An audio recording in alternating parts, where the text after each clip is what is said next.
विक्रम नाम का एक राजा था।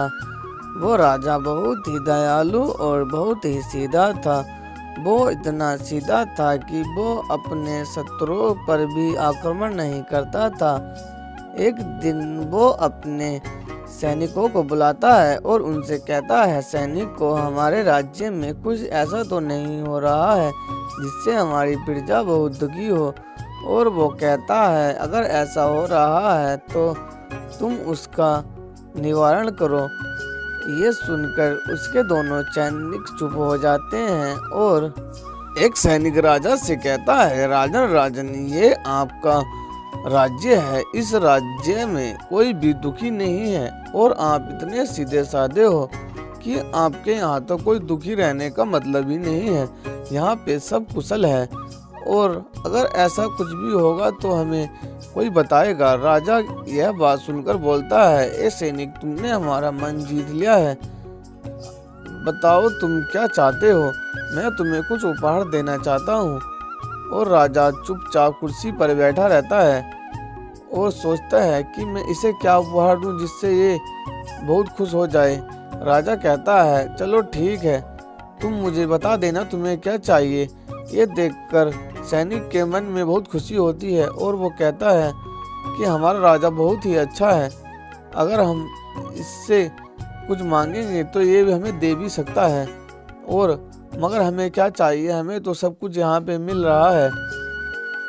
फिर राजा कहता है, ठीक है, तुम अब जाओ और राज्य में देखो कि क्या हो रहा है, कोई हमारा जनता दुखी तो नहीं है। अगर तुम ऐसा करोगे तो हम तुम्हें इनाम देंगे। उस राज्य में रामू और उसका बेटा गोपाल रहा करते थे। गोपाल बहुत ही नालायक और निकम्मा था।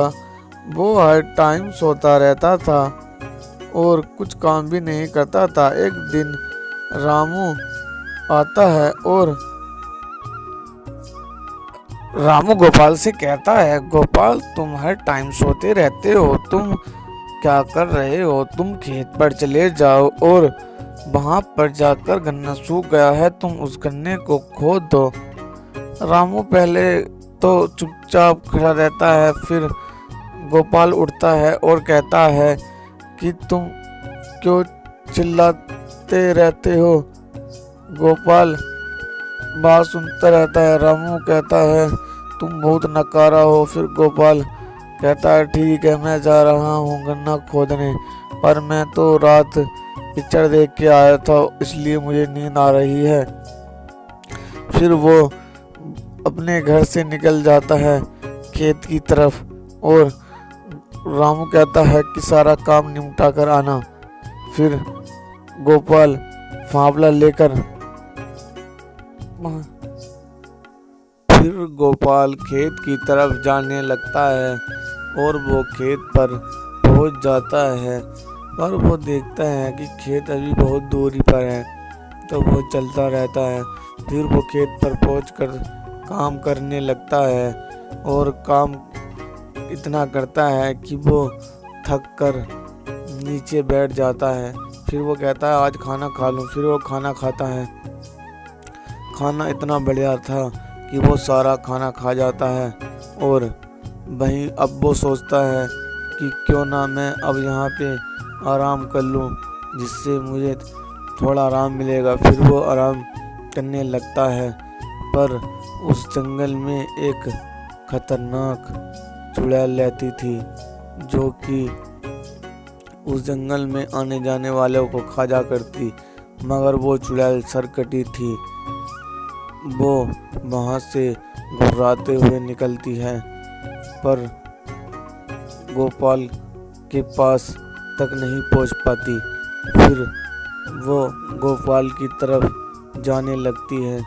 गोपाल को उसकी आवाज़ आती है, पर गोपाल सोचता है कि कोई और जानवर होगा।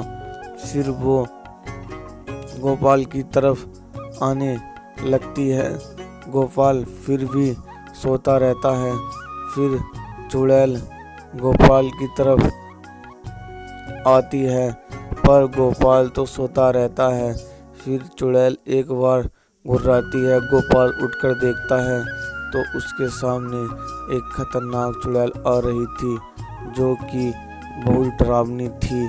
उसका सर उसके ऊपर नहीं था और वो अपना सर हाथ में लेकर और दूसरे हाथ में हाशिया लेकर उसकी तरफ आती है। गोपाल कहता है यहाँ से भागना चाहिए और वो बाइक लेकर वहाँ से भागने लगता है। पर क्या गोपाल चुड़ैल से बच पाएगा? फिर गोपाल अपनी बाइक का रेस बढ़ाता है और वहाँ से भाग जाता है और भागकर वो सबसे पहले अपने घर जाता है। घर जाने के बाद उसके पापा कहते हैं तू बड़ी जल्दी आ गया है। वो रामू कहता है पापा ये खतरनाक चुड़ैल थी जो जंगल में मुझे मिल गई थी। मैं वहाँ से बड़ी मुश्किल से बचता हुआ आया हूँ। वे दोनों चुपचाप खड़े रहते हैं। फिर रामू कहता है ठीक है मैं गांव वालों से बात करता हूँ, नहीं तो मैं राजा के पास जाऊंगा। फिर रामू कहता है ठीक है मैं जाऊंगा और देखूंगा गांव वालों से बात करके उस चुड़ैल का कुछ हल निकल सकता है क्या। फिर रामू राजा के पास जाता है और राजा से सारी कहानी बता देता है जो गोपाल के साथ हुई थी। राजा कहता है कि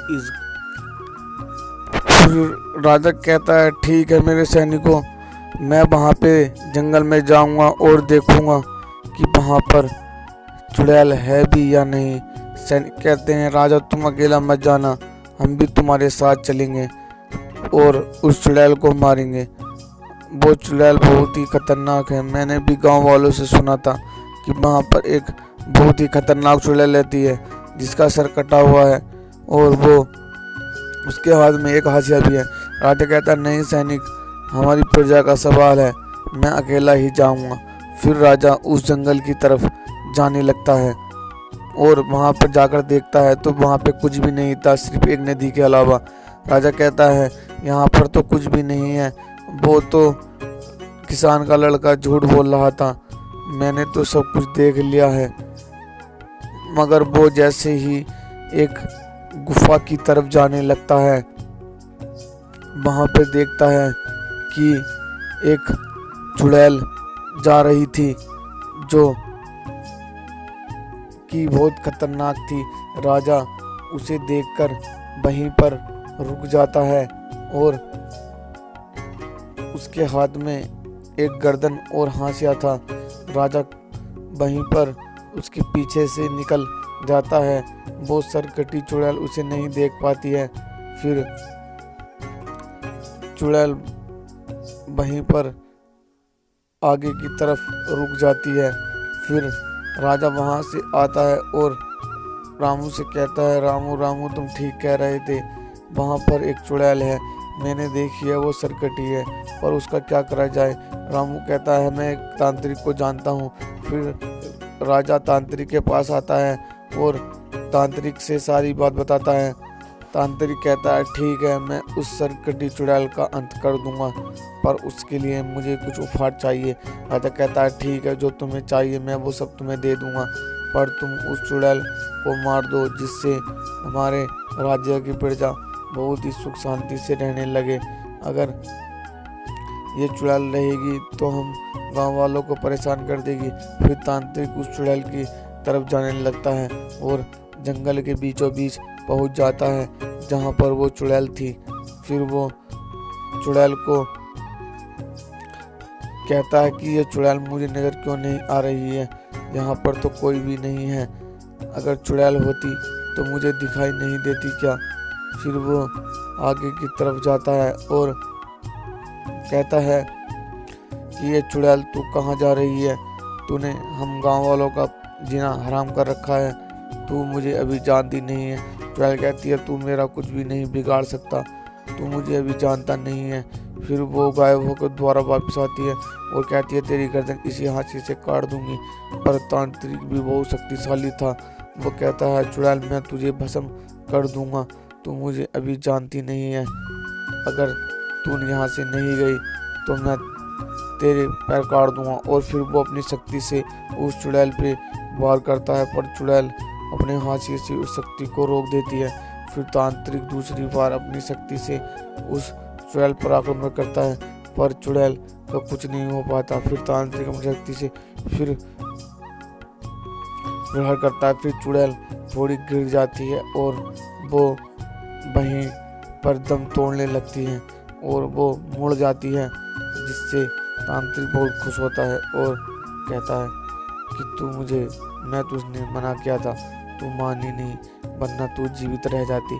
फिर तांत्रिक वहाँ से चलने लगता है अपने राज्य की ओर और बहुत ही खुश होता है कि मैंने तो आज चुड़ैल को मार गिराया है और मुझे तो आज इनाम भी मिलेगा। और बच्चों, अगर तुम्हें वीडियो अच्छी लगी हो तो वीडियो को लाइक और सब्सक्राइब भी कर देना। मैं तुम्हें अच्छी कार्टून की वीडियो भी दिखाऊंगा।